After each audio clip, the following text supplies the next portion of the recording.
ಪ್ರಸಾರ ಭಾರತೀಯ ಹೊಸ ಆ್ಯಪನ್ನು ಲಾಂಚ್ ಮಾಡಿದ್ದಾರೆ. ಇದರಲ್ಲಿ ಎಷ್ಟು ಚಾನಲ್ ಬರುತ್ತೆ ಏನೆಲ್ಲ ನಮ್ಮದು ಪೂರ್ತಿ ವಿಡಿಯೋದಲ್ಲಿ ನೋಡಿದರೆ ನಿಮಗೆ ಗೊತ್ತಾಗುತ್ತೆ. ಇದೇ ಥರ ಇಂಟ್ರೆಸ್ಟಿಂಗ್ ವಿಡಿಯೋಗಳಿಗಾಗಿ ನಮ್ಮ ಚಾನಲ್ನ ಸಬ್ಸ್ಕ್ರೈಬ್ ಮಾಡಿ. ಮತ್ತು ನೋಡೋಣ ಬನ್ನಿ ಯಾವ ಥರ ಈಗ ನಾವು ಇದರಲ್ಲಿ ಇನ್ಸ್ಟಾಲ್ ಮಾಡಿಬಿಟ್ಟು ಟಿ ವಿಯಲ್ಲಿ ಯಾವ ಚಾನಲೆಲ್ಲ ಫ್ರೀಯಾಗಿ ನೋಡ್ಬೋದು ಅಂತ ಒನ್ ಬೈ ಒನ್ ನೋಡೋಣ. ನಮ್ಮ ಚಾನಲಿಗೆ ಫಸ್ಟ್ ನೀವು ಚಾನಲ್ ಸಬ್ಸ್ಕ್ರೈಬ್ ಆಗಿಲ್ಲ ಅಂದರೆ ಸಬ್ಸ್ಕ್ರೈಬ್ ಆಗಿ. ಅಲ್ಲಿ ಇದೇ ಥರ ಪ್ರಸಾರ ಭಾರತಿ ಯಾವುದೇ ಥರ DTH ಅಲ್ಲಾಗಲಿ ಇದರಲ್ಲಿ ಯಾವುದೇ ಥರ ಹೊಸ ಅಪ್ಡೇಟ್ಸ್ ಬಂದರೆ ವೀಡಿಯೋಸ್ ಕಂಟಿನ್ಯೂ ಆಗ್ತಾ ಇರ್ತೀವಿ. ಒಂದು ಸಲ ನೋಡಿ ಯಾವ್ಯಾವ ಥರ ಈ ಥರ ಇನ್ಸ್ಟಾಲ್ ಮಾಡಿಬಿಟ್ಟು ತಮಗೆ ಫ್ರೀಯಾಗಿ ನೋಡಬೇಕಾಗಿದ್ದ ಚಾನಲ್ಗಳು ಲಿಸ್ಟ್ ಬಂದಿದೆ ನೋಡಿ.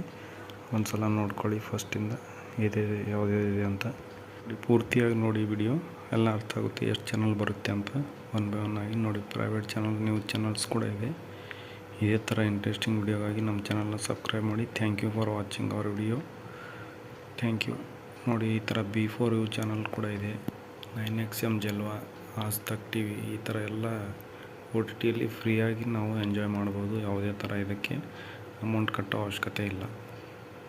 ನೋಡ್ಬೋದು ತಾವು ಚಾನಲ್ ಲಿಸ್ಟ್ಗಳನ್ನು. ಈಗ ನಾವು DD ಸ್ಪೋರ್ಟ್ಸಲ್ಲಿ ಕ್ರಿಕೆಟ್ ಕೂಡ ಬರುತ್ತೆ. ಅದನ್ನು ಒಂದು ಸಲ ಆನ್ ಮಾಡಿ ನೋಡೋಣ ಯಾವ ಥರ ಬರುತ್ತೆ ಅಂತ ನೋಡಿ. ನೀವು ಈಗ ಆನ್ ಆಗುತ್ತೆ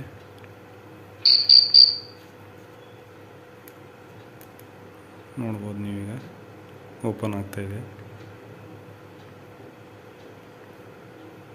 ನಮಗೆ ಯಾವುದೇ ಥರ ಇಂಡಿಯಾ ಕ್ರಿಕೆಟ್ ಮ್ಯಾಚಲ್ಲಿದ್ದರೆ ಅದು ನಮ್ಮ DTH ಅಲ್ಲಿದ್ದರೆ ಯಾವಾಗ ನಮಗೆ ಬರೋದಿಲ್ಲ. ಈಗ ನಾರ್ಮಲಾಗಿ ನೋಡಿ ನೀವು ಯಾವ ಥರ ಆನ್ ಆಗುತ್ತೆ ಅಂತ ನೋಡಿ. ಆನ್ ಆಗ್ತಾಯಿದೆ ನೋಡಿ.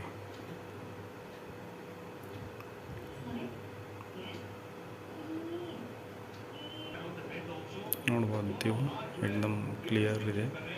ಈ ಥರ ನಾವು ಕ್ರಿಕೆಟನ್ನು ಎಂಜಾಯ್ ಮಾಡ್ಬೋದು.